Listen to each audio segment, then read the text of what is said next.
श्री सद्गुरु महाराज की जय। श्री सद्गुरु महाराज की जय। श्री सद्गुरु महाराज की जय। आदरणीय सत्संग प्रेमी महान भाव, माताएं तथा धर्मशिलाएं बहनों, आप लोगों को कोटि कोटि नमन। जितने भी हमारे प्रवचन सुन रहे हैं सभी भाइयों बहनों को कोटि कोटि नमन। आज हम लोग कर्म के बारे में चर्चा करेंगे और जो भी व्यक्ति इस चैनल पर नए हैं तो राजेश फनी मोहनपुर चैनल को सब्सक्राइब कर दें और चैनल को लाइक करें। भगवान श्री कृष्ण कहते हैं कि जो जैसा कर्म करेगा वह वैसा ही फल पाएगा। तो भगवान हम लोगों को कर्मों के अनुसार फल देते हैं। मानो हमने बबूल लगाए, बबूल का पेड़ लगाए, क्या उसमें आम खा पाएंगे हम लोग? जब कांटे बोए हैं तो कांटे ही देखने को मिलेगा, उसमें आम नहीं लटका हुआ मिलेगा। अगर हम कर्म खराब कर रहे हैं, गलत कर्म कर रहे हैं तो उसका परिणाम गलत ही होगा। वह भी गलत तुमको भोगना पड़ेगा और दुनिया देखेगा कि तुमने कैसा कर्म किया। मैंने बहुतों को देखा जिसके बारे में जैसा सोचा, जैसा बोला, जैसा सुना था बच्चों में, ये ऐसा आदमी था, उन्होंने वैसा भोगा, वैसा भोग भोग कर ही मरे। तो हम लोगों को क्या करना चाहिए? अच्छा कर्म करना चाहिए। अगर अच्छा कर्म करेंगे तो लोग मरने के बाद भी नाम लेंगे। यह नहीं कि अभी मर गए, घंटा नहीं बीते लोग गालियां देने लगे कि भले मर गया, बहुत कुकर्मी था, बहुत अत्याचार करते थे, बहुत छेड़खानी करते थे, बहुत दुराचारी था। पूरा जीवन जब गलत किए हो तो कम से कम कुछ जाते समय ऐसा कर्म कर दो कि दुनिया जाते समय तुमको अच्छा वचन बोले। ऐसा ना कि जाने के टाइम भी लोग तुम्हें गालियां दे, मरने के बाद भी गालियां दे।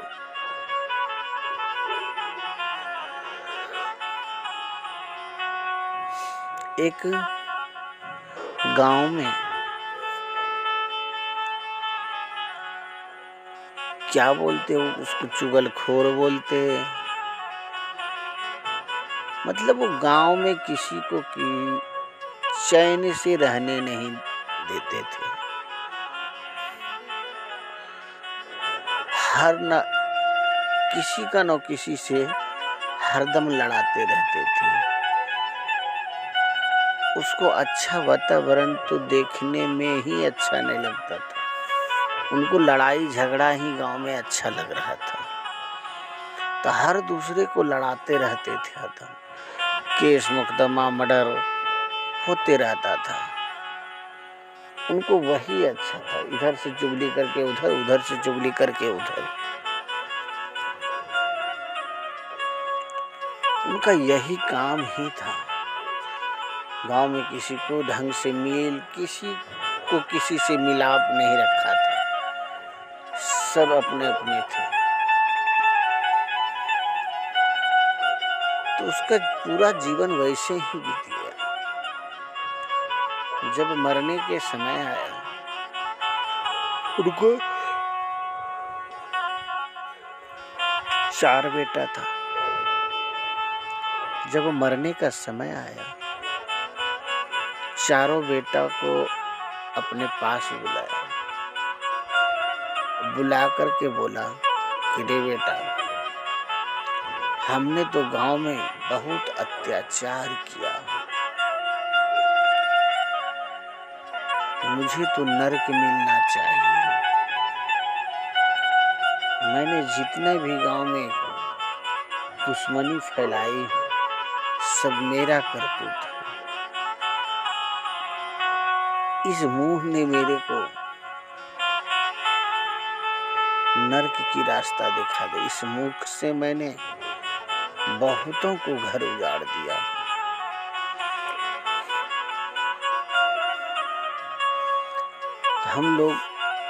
हम तुम चारों भाइयों से कुछ कहना चाह रहा है।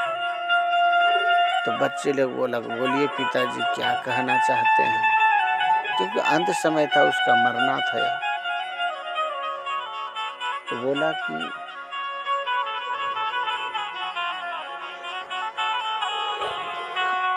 इस मुंह से मैंने कभी अच्छा वचन नहीं बोला। तुम चारों भाई मिल के क्या करना, मेरे मरने के बाद मेरे मुंह में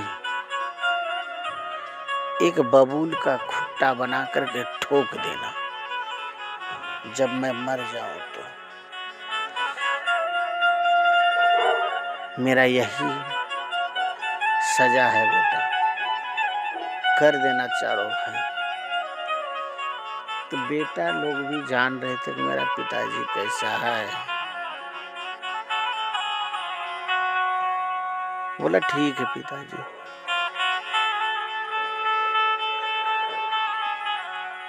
बस उनका पिताजी कुछ देर के बाद चल बसे, मर गए। मरने के बाद चारों भाई ने बोला पिताजी का इच्छा पूर्ण कर दिया जाए, क्योंकि अब तो शमशान जाने की तैयारी में है। एक बबूल का ठाल काट करके ले आए, उसको बढ़िया से माट फूट करके एक खुट्टा बनाया और अपने पिताजी के मुख में दे करके मुंगरा से ठोक दिया और अर्थी पर सजा करके शमशान घाट की तरफ लेकर चल दिए। तो जिस रास्ते से जा रहा था उस रास्ते में फाड़ी बोलो यानी तो थाना बोलो, थाना पड़ रहा था।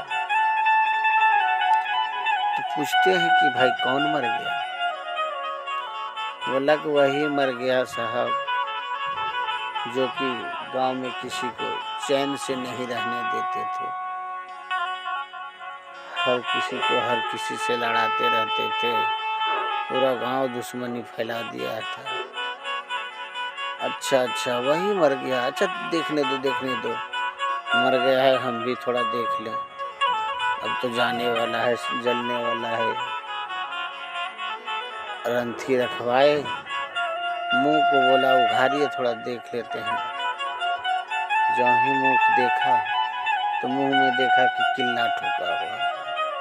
बोला इसका कहाँ है बेटा? बोला यही चारों भाई। बोल रहा है कि मर गया साला, तुम लोग इसके मुंह में डंडा ठोक करके मार दिया और बोलता है कि मर गया। अब चारों भाई को हथकड़ी लगा दी। हथकड़ी अब जलाने किया जाता, गांव वाले लेकर गए जलाने के लिए। अब चारों भाई को जेल का रास्ता ले गया। देखिए वो कैसा व्यक्ति था कि जाते जाते समय में भी अपना घर तक को नहीं छोड़ा उसने। एक हट्ठो आदमी आप देखिएगा, बहुत अच्छा है, आ जाते समय पंचक में मर जाते हैं। ले अब तुम लोग भोग करो, पंचक का काट कैसे करते। ऐसे सब व्यक्ति को क्या कहा जाए, क्योंकि उन्होंने कर्म खराब किया था। कर्म खराब करने वाले वो मरने के टाइम भी कर्म खराब ही करना चाहते हैं, अच्छे कर्म करना नहीं चाहते। मरने के टाइम तो मुख से राम नहीं निकलता है, क्योंकि सारा जीवन उन्होंने गलत ही वचन बोला है, तो राम कहाँ से आएगा मुख में।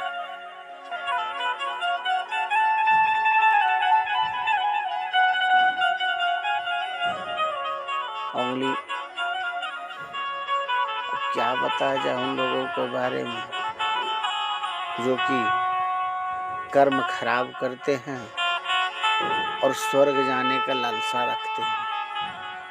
अरे मरने के बाद सब तो स्वर्ग है। अरे स्वर्ग कभी देखा है तुमने कि मरने के बाद तुम्हें स्वर्ग ही लेकर जाएंगे भगवान? सारा जिंदगी तो तुमने झूठ, चोरी, नशा, हिंसा, बेविचारी में गुजार दिए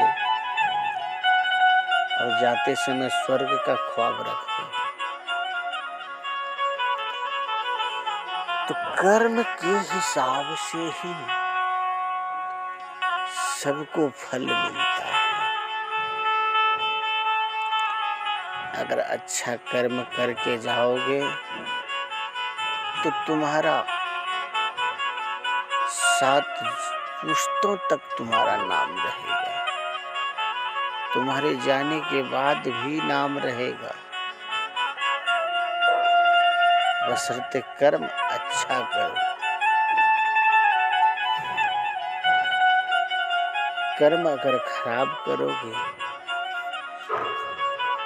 तुम्हारे लहास के साथ साथ तुम्हारा बिस्तर भी तुम्हारे रंथी पर रख देते हैं। इस सब को हटाओ, क्योंकि ये सोया है इस पर। इस बर्तन को फेंको, इसको फेंको, उसको फेंको, तो क्या है भाई? मेरा कहना यही है कि कर्म अच्छा करें हम लोग। अगर कर्म अच्छा करेंगे, कर्म केवल अच्छा करते रहिए, फल का चिंता छोड़ दीजिए।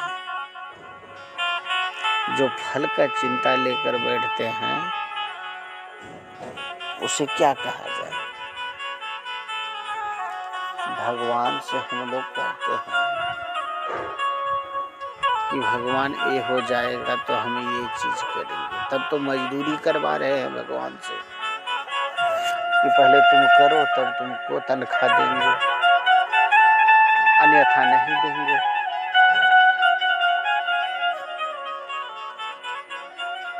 तो पूजा पाठ धर्म करो, लेकिन उनसे कुछ मांगो ना।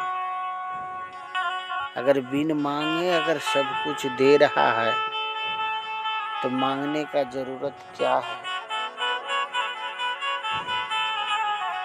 बिन मांगे अगर हमें सब कुछ मिल जाए, कोई चीज मांगने का जरूरत क्या है?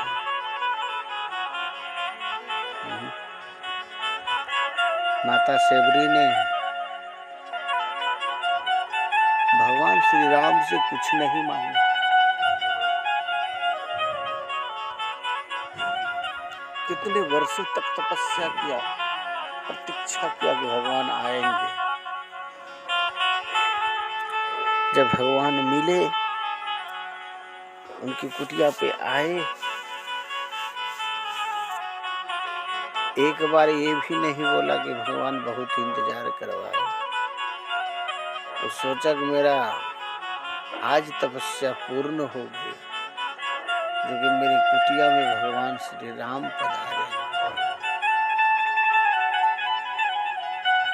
और मांग कुछ नहीं किया, लेकिन तो फिर भी भगवान ने उनको नवधा भक्ति तक का ज्ञान बतलाया। वो तो केवल एक भक्ति कर रहा था, केवल एक भक्ति, आस का, केवल आस लगाया था कि भगवान का दर्शन होगा, भगवान हमारे कुटिया में आएंगे।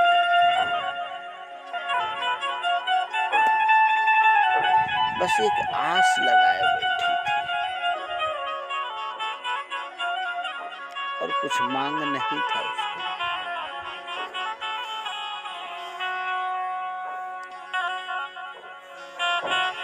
माता शिवरी जब कुमारी थी, उसकी शादी जब फाइनल हुआ तो उसका पिताजी ने 100 बकरा खरीद करके लाया था।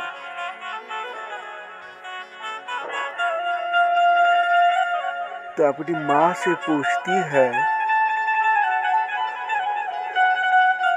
माँ इतना बकरियां क्या करेंगे पिताजी? तो उनकी माँ ने जवाब दिया कि बेटी, लड़का वाला का फरमाइश है कि एक बकरा एक बाराती पर होना चाहिए और गांव समाज को भी खिलाना है। तो 100 बकरा तुम्हारे शादी में कटेंगे और सबको भोज भात बना करके खिलाएंगे। तो उसने माँ से बोला कि माँ,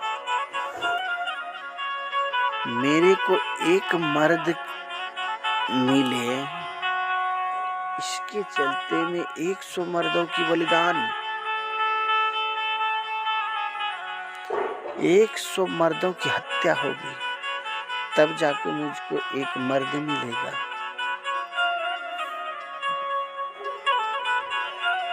कितनी माँ का गोद शून्य हो जाएगी माँ।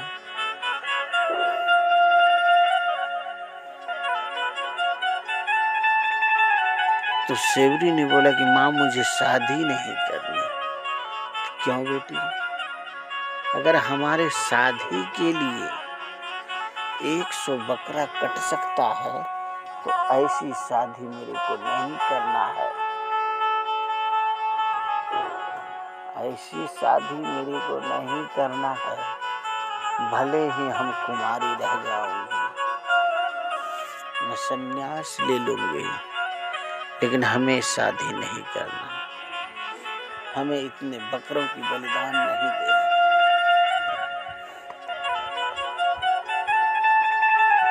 राजा साहब को खबर किया,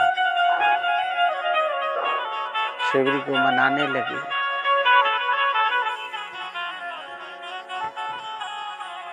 कि बेटी, ठीक है, हम बकरा नहीं काटेंगे, मगर शादी के लिए तैयार हो जाए। बोला कि नहीं पिताजी, मेरे मुख से निकल गया कि मैं शादी नहीं करूंगा तो नहीं करूंगा, और मैं चल दिया तपस्या के लिए, मेरे को रोकना नहीं। सेवरी तपस्या के लिए चल दी, नहीं रोका गया। तो